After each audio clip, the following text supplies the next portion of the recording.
2025 წელი სამუდამოდ შეცვის ევერესტზე ცოცვას. შოკის მონგრელი ახალი წესებიდან დაცლებული, შერპების გაფიცვამდე და ნებართვების ფასებამდე, რომლებიც იმდენად მაღალია, რომ მილიონერებსაც კი სახეს აკრიჭინებს. ევერესტი სულიად ახალ ეპოქაში შედის. და არ აქვს მნიშვნელობა, ალპინისტი ხარ, მეოცნებე თუ უბრალოდ ადამიანი, რომელსაც აინტერესებს რისი გაწირვაც შეუძლია ადამიანს ცის შეხებისთვის. წლევანდელი სანთო სეზონი შეიძლება იყოს უკანასკნელი, რომელიც მაინც ჰგავს იმ ევერესტს, რომელსაც ვიცნობდით. როგორც ყოველთვის, მაყურებლის სიფრთხილე რეკომენდებულია. თუ წარსულში ევერესტის მწვერვალზე ასვლა გსუქსურდათ, ეს პროცესი ჩვეულებრივ ასე მიმდინარეობდა. თქვენ ჩამოდიხართ კათმანდუში, მიფრინავთ ლუკლაში, მიემართებით ბაზის პანაკისკენ თვალწარმტაც ჰიმალაის სოფლებში გავლით და რამდენიმე კვირის განმავლობაში ნელ-ნელა ადიხართ და ჩამოდიხართ მაღალმთიან ბანაკებს შორის, რათა ფილტვებმა შეგუება შეძლონ. ისვენებთ, აკლიმატიზდებით და ელოდებით. და როცა ქარები ჩადგება და ცა გაიხსნება, იწყებთ თქვენს გზას მსოფლიოს მწვერვალისკენ. მაგრამ 2025 წელს ეს ძველი გეგმა უბრალოდ განადგურდა. ამ სეზონზე ევერესტის დასაპყრობად ახალი რეგულაციების მთას უნდა აძვე. ზოგი მათგანი მთის დასაცავადაა განკუთვნილი, ზოგი ალპინისტების დასაცავად, ხოლო ზოგი ვის თკითხოგი, ვისაც კითხავ, ეკონომიკის დასაცავად. ევერესტის ამჟამინდელი ყველაზე მწვავე პრობლემა გადაჭარბებული ხალხმრავლობაა. ევერესტი გახდა ძალიან საშიში, ძალიან გადატვირთული და ადგილობრივ შერპების საზოგადოებას ზედმეტად ექსპლუატირებს. 2024 წელს 388 ნებართვა გაიცა მომავალი მთამსვლელებისთვის, რომლებიც ყველანი თავიანთ გიდებთან ან შერპებთან ერთად მივიდნენ. რაც მთაზე თითქმის 1000 ადამიანს აყენებს, რიცხვი, რომელიც კვლავაც ამძიმებს როგორც გარემოს, ასევე უსაფრთხოების პირობებს. ბრბოებმა ზვავების რისკებისა და ფერდობებზე დატოვებული ნარჩენების რაოდენობის გაზრდასთან ერთად სერიოზული ზეწოლა მოახდინეს ევერესტის გამოცდილებაზე. ამიტომ ნეპალის მთავრობამ უსაფრთხოების, გარემოს დეგრადაციისა და ადგილობრივი ეკონომიკური გამოწვევების მზარდი პრობლემების გადასაჭრელად შემოიღო რიგი თამამი ახალი რეგულაციები. ევერესტზე ასვლის გამოცდილების გარდასაქმელად 2025 წლისთვის და მის შემდეგაც. პირველი და ყველაზე მნიშვნელოვანი არის ნებართვის საფასურის მკვეთრი ზრდა. 2025 წლის 1 სექტემბრიდან ევერესტზე ასვლის ღირებულება შემოდგომის სეზონზე თითო ადამიანზე $11,000-დან $15,000 გახდება. ეს 36%-იანი ზრდაა. ნეპალის მთავრობა ამბობს, რომ ეს ზრდა დიდი ხანია საჭირო იყო. ტურიზმის მინისტრი ბადრი პრასადი განმარტავს. ჩვენ გვაქვს გამოწვევა, რომ გადავარჩინოთ მთები იმ დროს, როდესაც მდიდარი ქვეყნები ფიზიკური განვითარების კონკურენციაში არიან. მიუხედავად იმისა, რომ ნეპალი ევერესტზე ასვლის ნებართვებს 1950-იანი წლებიდან გასცემს, ეს არის პირველი მნიშვნელოვანი ფასის ზრდა ბოლო 10 წლეულზე მეტი ხნის განმავლობაში. ეს საფასურის ზრდა ნეპალის მცდელობის ნაწილია, ტურიზმიდან მიღებული შემოსავალი და გარემოს დაცვა დააბალანსოს. ნეპალის მრავალი თემისთვის ეს მთები სულიერ მნიშვნელობას ატარებს. ბევრი ადგილობრივი ევერესტისა და ანაპურნას მსგავს მთებს ღვთაებებად მიიჩნევს და ლოცვისას ხშირად მათკენ იღურება. ამიტომ ნეპალის პასუხისმგებლობა დაიცვას ეს ბუნებრივი საოცრებები ტურიზმის ზრდის შესაძლო უარყოფითი გავლენისგან, მხოლოდ გარემოს დაცვითი ან ეკონომიკური არ არის. ეს სულიერიცაა. მაგრამ ეს მხოლოდ ცვლილებების დასაწყისია. ალბათ ყველაზე საკამათო ახალი რეგულაცია ასეთია. ეხლა ვეღარ ავალთ მარტო. კათმანდუს პოსტის მიხედვით, ნეპალის მთავრობა ახლა სრულად გძალავს სოლო ექსპედიციებს ნებისმიერ მთაზე, რომელიც 26,000 ფუტზე მეტია, მათ შორის ევერესტზე. წლების განმავლობაში სოლო ასვლები იყო ის, რაც მსოფლიოს საუკეთესო მთამსვლელებს სურდათ. ეს იყო უმაღლესი ინდივიდუალური მიღწევა, მაგრამ ასევე წარმოუდგენლად სახიფათო. იმ სიმაღლეებზე სოლო ასვლის ნამდვილი მნიშვნელობა ისაა, რომ შენ თავად აკენებ ანკერებს და თავად აფიქსირებ თოკებს, უზარმაზარ ნაპრალებზე, ისე რომ არავინ ამოწმებს შენს გაკეთებულს. შენ იღებ სიცოცხლისა და სიკვდილის გადაწყვეტილებებს ჟანგბად მოკლებულ ტვინით, როცა თითები მოყინულობისგან გიბუჟდება. როცა მოულოდნელი ქარიშხალი დაგატხდება თავს და მარტო ხარ შეკრული კარავში 28,000 ფუტის სიმაღლეზე, ტენს ძლიერად ურტყამს ქარი -80 გრადუსში. იქ არავინ ყავს გვერდით, რომ დაგეხმაროს მისი დაჭერაში. თუ ყინულოვან ქედზე ფეხი დაგიწდება, არავინ იქნება, რომ დაგიჭიროს.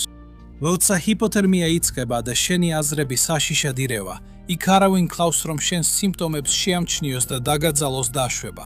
ყველა გრამი ავჭურვილობა, რასაც ატარებ, ყველა მარშრუტის გადაწყვეტილება, რასაც ირებ, ყოველი წამით ანჯვისა, ყველაფერი შენზეა დამოკიდებული. აი ეს ყიდა ევერესტზე სოლო მცდელობებს ასეთ შთამბეჭდავს. და ახლა ეს გამოწვევა კანონით იშლება არსებობიდან. ახალი რეგულაციები განსაზღვრავს, რომ თითოეულ ალპინისტს ახლა უნდა ახლდეს ნეპალიელი გიდი, თანაც მინიმუმ 1 გიდი 2 ალპინისტზე. ეს სინამდვილეში ახალი წესი არ არის. აქ ძალა პირველად 2017 წელს შემოიღეს, მაგრამ წლების განმავლობაში მისი აღსრულება არაერთგვაროვანი იყო. სწორი დოკუმენტაციის შემთხვევაში, ან ზოგჯერ ექსპედიციის კომპანიებთან ჩუმის შეთანხმებებით, ალპინისტები მაინც პოულობდნენ გზებს, რომ მარტო ასულიყვნენ. მას რა მოხდა? არის რაღაც, რამაც მთავრობა აიძულა, ბევრად მკაცრი პოზიცია დაეკავებინა. პატარა გადახვევა ამ ქაოსის მატარებელზე. თუ გსურთ მეტი დაუმუშავებელი, დაუმოკლავი ამბები, რომლებიც აქ ვერ გვაჩვენებია, შემოვერთდით ექსტრიმს საზოგადოებას Patreon-ზე. გნახავთ ნამდვილი ექსტრიმს ზღვარზე. 2023 წელს 468 თამსვლელს მიეცა ნებართვა ევერესტის მწვერვალის დაპყრობის მცდელობისთვის. ერთ-ერთი მათგანი იყო შილარდ შუხადა, 40 წლის მთამსვლელი უნგრეთიდან. შილარდი უბრეთის ერთ-ერთი ყველაზე წარმატებული მაღალმთიანი მთამსვლელი იყო. წინა 10 წლეულის განმავლობაში მან წარმატებით დალაშქრა ბროდპიკი, კეორი და ლოცებოთლი შენახული ჟანგბადის ან პირადი შერპას დახმარების გარეშე. მისი რეპუტაცია არ ეფუძნებოდა სისწრაფეს ან ტრიუკებს, არამედ მშვიდად ერთგულებას იმ პრინციპისადმი, რასაც მთამსვლელები სამართლიან ასვლას უწოდებენ, რაც გულისხმობს ხელოვნური დახმარების გარეშე მთის და მისი საფრთხეების სრული პატივისცემით ასვლას. და 2023 წელს გილარდმა საბოლოოდ ევერესტისკენ მიმართა ყურადღება. ეს ექსპედიცია 2023 წელს უნდა გამხდარიყო ამ მემკვიდრეობის საბოლოო ნაწილი. თუ წარმატებით დასრულდებოდა, სუხადა გახდებოდა პირველი უნგრელი, რომელმაც ევერესტი ამ სტილით დაიპყრო. ეს არის ის, რაც ისტორიაში 200-ზე ნაკლებმა ადამიანმა შეძლო და ამისთვის სერიოზული მიზეზი არსებობს. ეს უკიდურესად საშიშია. მიუხედავად ამისა, მისი დიდი გამოცდილებიდან გამომდინარე, სუხადას ალბათ ღრმა მზადყოფნისა და ჩუმი აღტაცების გრძნობა ჰქონდა, როცა ისტორიულ ასვლას ემზადებოდა. 2023 წლის აპრილში სუხარა ევერესტის საბაზო ბანაკში ჩავიდა და თავისი დეტალური მომზადება დაიწყო. ის ფრთხილად ეჩვეოდა სიმაღლეს და სტანდარტული სამხრეთ კოლის მარშრუტზე თანდათან უფრო მაღლა ადიოდა. ზუსტად მიხვებოდა დეტალურ გეგმას. შემდეგ 2023 წლის 21 მაისს გილარდმა დაიწყო თავისი ბოლო მწვერვალზე აშრის მცდელობა. თავისი სტილის ერთგულად ის ადიოდა შერპას გარეშე, პალონური ჟანგბადის გარეშე და ფიზიკური დახმარების გარეშე მთაზე, მაგრამ ის სრულად მარტო არ იყო. გილარდს ჰყავდა პატარა გუნდი ევერესტის საბაზო ბანაკში, რომელიც აკვირდებოდა მის პროგრესს და მასთან კავშირს წინასწარ დაგეგმილი კონტაქტებით ინარჩუნებდა. მას ასევე ჰქონდა თან GPS-ის სათვალთვალო მოწყობილობა, რაც გუნდს მის მოძრაობებზე დაკვირვების საშუალებას აძლევდა. 24 მაისის დილით ბოლოს ის ნახეს დასვენებისას ადგილას, რომელსაც ბალკონი ეწოდება დაახლოებით 27600 ფუტის სიმაღლეზე. ეს ადგილი მდებარეობს ღრმად სიკვდილის ზონაში, სადაც ჟანგბადის დონე იმდენად დაბალია, რომ ადამიანის სხეული თავს ფაქტობრივად სიკვდილის პირას გრძნობს. ამ პირობებში ყველაზე გამოცდილი მთამსვლელებიც კი შეიძლება მოულოდნელად მოხვდნენ ზვავს, განუვითარდეთ სიმაღლის ავადმყოფობა ან უბრალოდ დაუშვან შეცდომა, როცა მათი twin-ი მხოლოდ იმ ჟანგბადის მესამედით მუშაობს, რასაც მიჩვეულია. თქვენი გადაწყვეტილებების მიღების უნარი ირღვევა. თითები და ფეხის თითები გეტინებათ. ყოველი სუნთქვა ბრძოლას გავს. ეხლა წარმოიდგინეთ, რომ ამ ყველაფერს სულიად მარტო აწყდებით, ზუსტად ისე, როგორც შიშილარდი აკეთებდა. რაც ალბათ კიდევ უფრო ამძიმებდა მდგომარეობას, იყო ამინდი. მაისის ბოლოს ევერესტზე ამინდი უკიდურესად არაპროგნოზირებადი ხდება. მუსონამდელი სეზონი, რომელიც მწვერვალზე ასვლის საშუალებას იძლევა, ნელ-ნელა იცვლება სრულ მონასონურ სეზონით, რაც მძიმე თოვლს, ძლიერ ქარებსა და სწრაფად ცვალებად პირობებს მოაქვს. ადგილობრივი შერპა გიდები ამ გარდამავალ პერიოდს კარგად იცნობენ, რადგან წლებია ხედავენ, როგორ ითხოვს ის ადამიანების სიცოცხლეს. იმავე დღეს მოგვიანებით ხომთამსველებმა განაცხადეს, რომ ისევ ნახეს იგი, ამჯერად ჰილარი სტეპთან, მწვერვალიდან მხოლოდ 112 ვერტიკალური ფუტით ქვემოთ. მოწმეებმა აღნიშნეს, რომ ის ძალიან ნელა მოძრაობდა და სულიად გამოფიტული ჩანდა, თუმცა ის მაინც ფეხზე იდგა და წინ მიიწევდა. ის თითქმის მიაღწია მიზანს, როცა მოულოდნელად და ყოველგვარი გაფრთხილების გარეშე შილარდის სატელიტურმა ტრეკერმა სიგნალის გადაცემა შეწყვიტა. მისმა მხარდამჭერმა გუნდმა მასთან ყველანაირი კავშირი დაკარგა, ხოლო რადიოში მხოლოდ სიჩუმე ისმოდა. მეორე დღეს 25 მაისს დრონმა და რამდენიმე მთამსვლელმა შენიშნეს, როგორც ჩანდა უძრავად მყოფი სხეული, რომელიც იმავე ადგილთან ახლოს იწვა. მიუხედავად იმისა, რომ არავის ჰქონდა მტკიცებულება, მიიჩნეოდა, რომ ეს შილარდი იყო. იყო კი ის იმ მომენტში ცოცხალი. იყო თუ არა ის გონზე. აცნობიერებდა თუ არა, რომ დახმარება შეიძლებოდა მოსულიყო, თუ კი დაბნელობა დააბასა და სიჩუმეს შორის ქრობოდა. ელოდა და იმედოვნებდა, რომ ვინმე გამოჩნდებოდა თეთრი ნისლიდან. თუ უკვე ხელი ჰქონდა ჩაქნეული, სულ რამდენიმე ნაბიჯით დაშორებული მწვერვალიდან, რომლისთვისაც მთელი ცხოვრება ემზადებოდა. არავინ იცის. სამაშველო ჯგუფი სწრაფად გაგზავნეს მის მოსაძებნად, მაგრამ ცუდმა ამინდმა და მდებარეობამ მისი გართულა. მისია გაართულა. როცა ისინი ადგილზე მივიდნენ, გილარდი უკვე გაუჩინარებული იყო. ზოგი ექსპერტი მიიჩნევს, რომ შილარდის შესაძლოა მოულოდნელად დაწყებულ მუსონურ ამინდში მოჰყვა და ან მოულოდნელად მოსულმა ძლიერმა თოვლმა დაფარა, ან თეთრი ბურუსის პირობებში დაიკარგა, როცა ხილადობა წუთებში ნინულამდე დაეცა. ვინ იცის? რაც ვიცით, ისაა, რომ შილარდი ადგილობრივი მეგზურის გარეშე, რომელიც ამ სეზონურ თავისებურებებს იცნობდა, ევერესტზე სრულიად მარტო იყო. მაშველები მის სახელს ხმამაღლა ეძახდნენ და ქარბუქში გამალებით ეძებდნენ, მაგრამ მათ ძახილს არავინ უპასუხა და მოძრაობის არანაირი ნიშანი არ ჩანდა.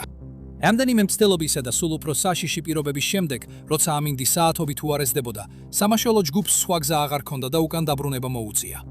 27 მაისს, როცა ყველა იმედი ამოიწურა და სხვა გზა აღარ დარჩა, ძებნა ოფიციალურად შეწყვიტეს. გილარდს უხარა ოფიციალურად დაკარგულად გამოაცხადეს და სავარაუდოდ გარდაცვლილად მიიჩნიეს. რა თქმა უნდა, ზუსტად ვერავინ გაიგებს, რა დაემართა გილარდს იმ ბოლო წუთებში, მაგრამ კითხვები კვლავ რჩება. თუ ის დამატებით ჟანგბადს იხენებდა, ან მასთან ერთად შერპა იქნებოდა, შეიძლებოდა თუ არა ამ ტრაგედიის თავიდან აცილება. შეიძლებოდა თუ არა სხვა მიდგომას ან სამთო რეგულაციების უფრო მკაცრ აღსრულებას შედეგი შეეცვალა. მიუხედავად იმისა, რომ ნეპალის ხელისუფლებამ საჯაროდ არასდროს ახსენა სუხადას შემთხვევა პირდაპირ, მსგავსი მოვლენები, როგორიცაა მისი გაუჩინარება, აშკარად გავლენას ახდენდა მათ გადაწყვეტილებებზე. 2025 წლისთვის მათ გადამწყვეტი ნაბიჯი გადადგეს და მკაცრი აკრძალა დააწესეს სოლო ექსპედიციებზე. ევერესტზე კი თითოეული მთავსველისთვის გიდი საყვანა სავალდებულო გახადეს. მათთვის ისეთი ისტორიები, როგორიც შილარდისა, ამტკიცებდა, რომ რისკი უბრალოდ აღარ ღირდა. როგორც არათი ნოპანიმ, ტურიზმის დეპარტამენტის დირექტორმა განმარტა, მთავრობამ გიდების აყვანა სავალდებულო გახადა, რათა მთაზე მთავსველების უსაფრთხოება უზრუნველყოს. და ესე, ევერესტის სოლო მთავსველების ეპოქა დასრულდა. მაგრამ ეს ყველაფერი არ არის, რასაც ხელისუფლება მთავსველების უსაფრთხოების უზრუნველსაყოფად აკეთებს. ახალი უსაფრთხოების პროტოკოლის მიხედვით, ყველა მთავსველს ახლა მოუწევს თანატაროს თანამედროვე სატელიტური თვალთვალის მოწყობილობა ასვლის დროს. ეს მოთხოვნა ეფუძნება 2024 წელს შემოღებულ საკამათო თვალთვალის ჩიპს, მაგრამ ახლა უკვე მნიშვნელოვანი განახლებით. ახალი მოწყობილობები, რომელთა ღირებულება თითათეული დაახლოებით $500, მხოლოდ GPS ლოკატორები არ არის. ეს არის პატარა, გამძლე აპარატები, რომლებიც რეალურ დროში არა მხოლოდ მთავსველის მდებარეობას აკონტროლებენ, არამედ მონიტორინგს უწევენ მის სიცოცხლისთვის მნიშვნელოვან მაჩვენებლებს, როგორიცაა გულისცემა, სხეულის ტემპერატურა და სისხლში ჟანგბადის დონე. ეს მოწყობილობები ამ მონაცემებს სატელიტური სიგნალების საშუალებით აგზავნიან საბაზო ბანაკებსა და სამაშველო ჯგუფებთან, მაშინაც კი როცა მობილური ქსელი არ არის. თუ მოწყობილობა დააფიქსირებს არანორმალურ მაჩვენებლებს, მაგალითად ჟანგბადის დონის ვარდნას ან სხეულის ტემპერატურის მკვეთრ ცვლილებას, ის ავტომატურად ატყობინებს სამაშველო ჯგუფებს. მთავრობა იმედოვნებს, რომ ეს განახლება მნიშვნელოვნად შეამცირებს იმ დროს, რაც საჭიროა გაჭირვებაში მყოფი მთავსველების პოვნასა და გადარჩენაზე, რაც ყოველწლიურად ათეულობით სიცოცხლეს გადაარჩენს. ეხლა სიცოცხლის გადარჩენაზე საუბრისას, გადავხედოთ 2025 წლის ყველაზე მნიშვნელოვან ცვლილებებს, ერთ-ერთს, რომელიც ევერესტის ექსპედიციების ნამდვილ საკრდენს, შერპების საზოგადოებას ეხება. როცა ადამიანები ევერესტის მთაზე ფიქრობენ, ხშირად წარმოიდგენენ მთავსველებს, მათ ვინც მწვერვალზე ადის. მაგრამ კოველით წარმატებული ასვლის ნამდვილი გმირები არიან შერპები, ევერესტის ფარული გმირები. შერპები ეთნიკური ჯგუფია ნეპალის სოლაკუმბუს რეგიონიდან. ისინი საუკუნეების განმავლობაში ცხოვრობდნენ ჰიმალაიებში, ნეპალისა და ტიბეტის საზღვარზე. ჰიმალაიები მათი სახლია. დროთა განმავლობაში მათ განუვითარდათ ფიზიკური თვისებები, რომლებიც საშუალებას აძლევს მათ გადარჩნენ და წარმატებით იცხოვრონ მაღალმთიან გარემოში. მათი სხეული ბუნებრივად არის ადაპტირებული დაბალ ჟანგბადიან გარემოში, რაც მათ შესანიშნავ მთავსველებად აქცევს. ეს მათ შეუცვლელს ღვთისმთის ექსპედიციებში, განსაკუთრებით ევერესტზე. შერპები ევერესტზე ორ მთავარ როლს ასრულებენ: მტვირთავებისა და გიდების. მტვირთავები ატარებენ მძიმე აღჭურვილობას, როგორიცაა კარვები, საკვები, ჟანგბადის ბალონები და სხვა მარაგები საბაზო ბანაკიდან უფრო მაღალ ბანაკებში.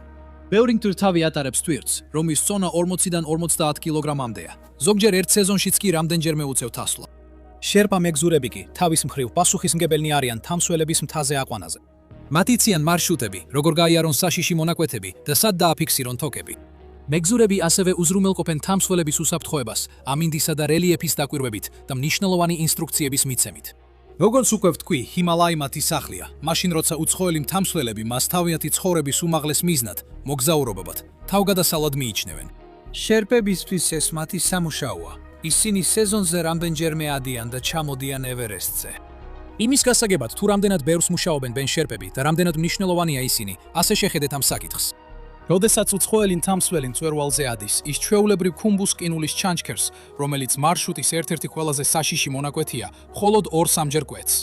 შერპა, რომელიც იმავე ექსპედიციაში მუშაობს, შეიძლება ერთ სეზონში 20-დან 30ჯერ გადაკვეთონ. ჟანგბადის ბალონები ატარონ, თოკები გააბან და აღჭურვილობა მაღალ ბანაკებში აიტანონ.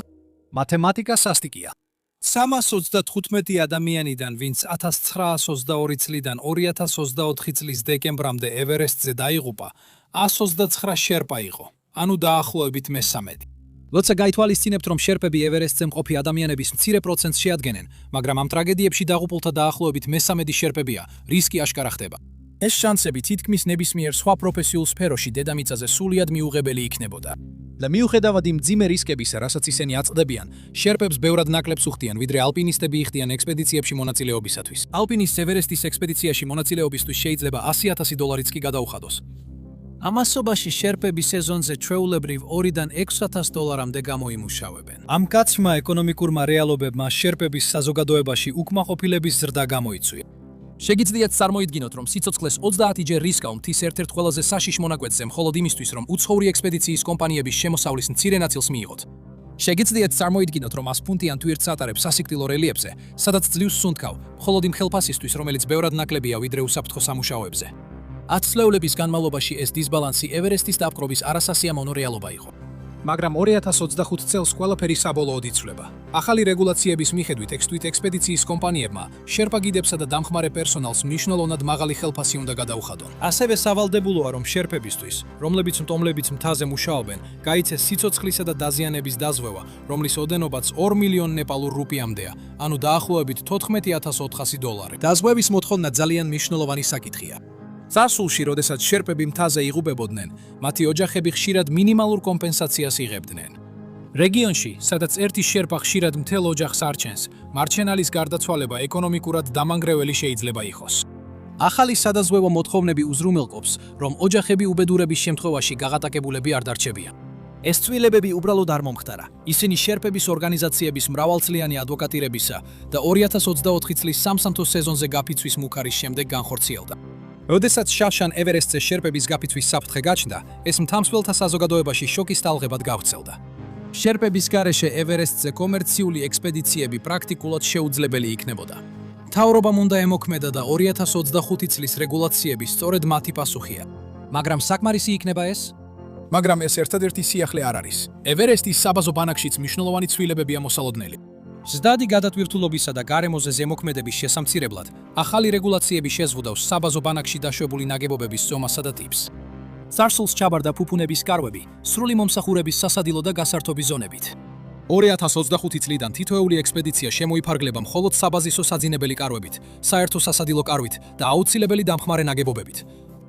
გარემოს დაცვითი საკითხებიც უფრო მკაცრი ნარჩენების მართვის პოლიტიკით რეგულირდება. გახსოვთ განავლის პარკები, რომლებიც ჩემს ბოლო ვიდეოში შემოვიტანე, სახელწოდებით როგორ შეცვალა 2024 წელმა ევერესტზე ასვლა სამუდამოდ.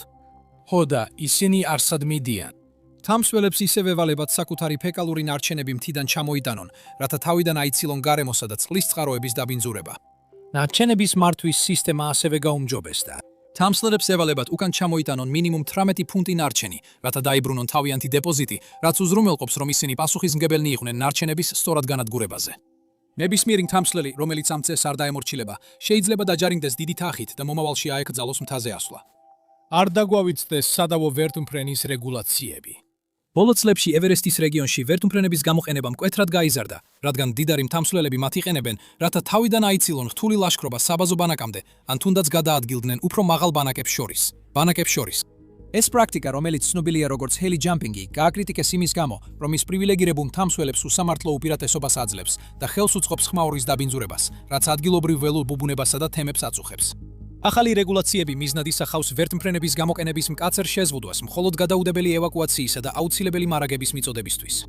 ბაზის ბანაკის ზემოთ დაწესებულია ფრენის აკრძალვის ზონა, გარდა სამაშველო ოპერაციებისა, ხოლო დარღვევისთვის დაწესებულია მაღალი ჯარიმები. მაგრამ შესაძლოა 2025 წლისთვის ყველაზე ინოვაციური განვითარება ევერესტზე მარაგების მართვისთვის დრონების გაფართოებული გამოყენებაა. 2024 წელს წარმატებული ტესტირების საფუძველზე ნეპალის მთავრობამ დაამტკიცა მაღალ სიმაღლეზე მოქმედი დრონების ფლოტის განთავსება, რომლებიც შეძლებენ კრიტიკული მარაგების მიწოდებას ბანაკებში, მათ შორის მესამე ბანაკში, რომელიც მდებარეობს 33500 ფუტის სიმაღლეზე. ბოლო ცნობების მიხედვით, რომლებიც New York Times-მა გაავრცელა, ეს სპეციალიზებული დრონები შეძლებენ 84 ფუნტამდე აღჭურვილობის გადატანას და მუშაობენ მაღალ ბანაკებში არსებული ექსტრემალური პირობების მიუხედავად. ისინი შექმნილია იმისთვის, რომ შეამცირონ ექსპედიციების დროს ადგილობრივი შერპა მეგზურების წინაშე არსებული რისკები. დრონების პროგრამა გარკვეულწილად საკამათოა. ზოგიერთი პურისტი ამბობს, რომ ეს ამცირებს ევერესტის ნამდვილი გამოწვევის მნიშვნელობას, მაგრამ სხვებს მოსწონთ, რადგან ამით შეიძლება ბევრი სიცოცხლე გადარჩეს, განსაკუთრებით შერპებს შორის, რომლებიც ბევრად უფრო ხშირად გადიან სახიფათო მონაკვეთებს, ვიდრე უცხოელი მთამსვლელები. 2024 წლის სეზონის ტესტირების დროს ამ დრონებმა წარმატებით მიიტანეს ჟანგბადის ბალონები, სამედიცინო მარაგი და საკვები მეორე ბანაკში 21000 ფუტის სიმაღლეზე. 2025 წლის სეზონზე ეს პროგრამა გაფართოვდება, რადგან დრონებით რეგულარული მიწოდება ნელ-ნელა ევერესტის ლოგისტიკის სტანდარტულ ნაწილად იქცევა. მაგრამ ევერესტის სახეს მხოლოდ დრონები და რეგულაციები არ ცვლიან. ინფრასტრუქტურაც იცვლება. ახალი გზა ახლა კათმანდუს უფრო პირდაპირ აკავშირებს კუმბუს რეგიონთან, რაც მნიშვნელოვნად ამცირებს ევერესტის ლაშქრობის საწყის წერტილებამდე მისასვლელ დროს. ეს გზა უზარმაზარი ცვლილებაა იმაში, თუ როგორ განიცდიან ადამიანები ევერესტამდე მოგზაურობას. ტრადიციულად თავგადასავალი იწყებოდა ლუკლაში საშიში ფრენით. იქიდან მოგზაურები დაახლოებით 10 დღეს ხარჯავდნენ ბაზის ბანაკამდე ნელ-ნელა ასვლაში, რაც მათ საშუალებას აძლევდა სწორად შეგვებოდნენ სიმაღლეს და ადგილობრივ კულტურაში ჩართულიყვნენ. ეს გზა ამას მთლიანად აუქმებს. ეხლა მოგზაურობა ასე გამოიყურება. 12 საათი კათმანდუდან სალერიმდე საზოგადოებრივი ავტობუსით, შემდეგ სალერიდან ტამდანდამდე ჯიპით და ბოლოს 6 საათიანი ფეხით სავალი გზა ლუკლამდე მისასვლელად. ამან მოგზაურობის დრო 1 კვირის ლაშქრობიდან 2 დღეში დასასრულ მოგზაურობად აქცია. გზის მშენებლობა დასრულდა 2024 წლის ბოლოს და ამჟამად მას როგორც ადგილობრივები, ისე მოგზაურები იყენებენ. მიუხედავად იმისა, რომ ამ გაუმჯობესებულმა ხელმისაწვდომობამ ზოგიერთის, განსაკუთრებით კი ადგილობრივების მოწონება დაიმსახურა, რადგან მათ ახლა უკეთესი ცდომა აქვთ ჯანდაცვასა და ბაზრებზე, სხვები შიშობენ, რომ ეს კიდევ უფრო მეტ ხალხსა და რეგიონის კომერციალიზაციას გამოიწვევს. თუმცა მე ამას ვეჭობ ახალი წესებისა და ნებართვის ფასების გათვალისწინებით. ამ ყველა ცვლილების მიუხედავად, ევერესტის ძირითადი გამოწვევები კვლავ რჩება. ექსტრემალური სიმაღლე, რომელიც სწრაფად შეიძლება სასიკვდილო გახდეს მთამსვლელებისთვის, სასტიკი სიცივე, რომელიც რამდენიმე წუთში აკინავს დაუცველ კანს და უეცარი, მძვინვარე ქარიშხლები, რომლებიც გაფრთხილების გაბის გარეშე ჩნდება. არც ერთი რეგულაცია ვერ მოათვინიერებს ამ სასიკვდილო ბუნებრივ ძალებს. ამიტომ მიუხედავად იმისა, რომ ახალი რეგულაციები და ტექნოლოგიები შეიძლება შეცვალოს, როგორ ეკიდებიან ადამიანები ევერესტს, ისინი არსებითად არ ცვიან იმას, რაც ამ თასს ასეთ ძლიერ გამოწვევად აქცევს. ის კვლავ რჩება ადამიანის გამძლეობის, მიზანდასახულობისა და განსჯის გამოცდად, რომელსაც ძალიან ცოტა ადამიანი გამოცდის. როდესაც 2025 წლის ასვლის სეზონსა და მომდევნო წლებს გავყურებთ, ერთი დიდი კითხვა ჩნდება. გაუმჯობესებს თუ არა ეს ცვლილებები ევერესტის უსაფრთხოებას? ჩვენ ამას გავიგებთ. სულ არხის მხარდაჭერა. შემოვერთდით ექსკლუზიური უპირატესობებისთვის, მადლობა ყურებისთვის და შემდეგ ვიდეოში შევხვდებით. თამამები დარჩით და მამაცურად იცხოვრეთ.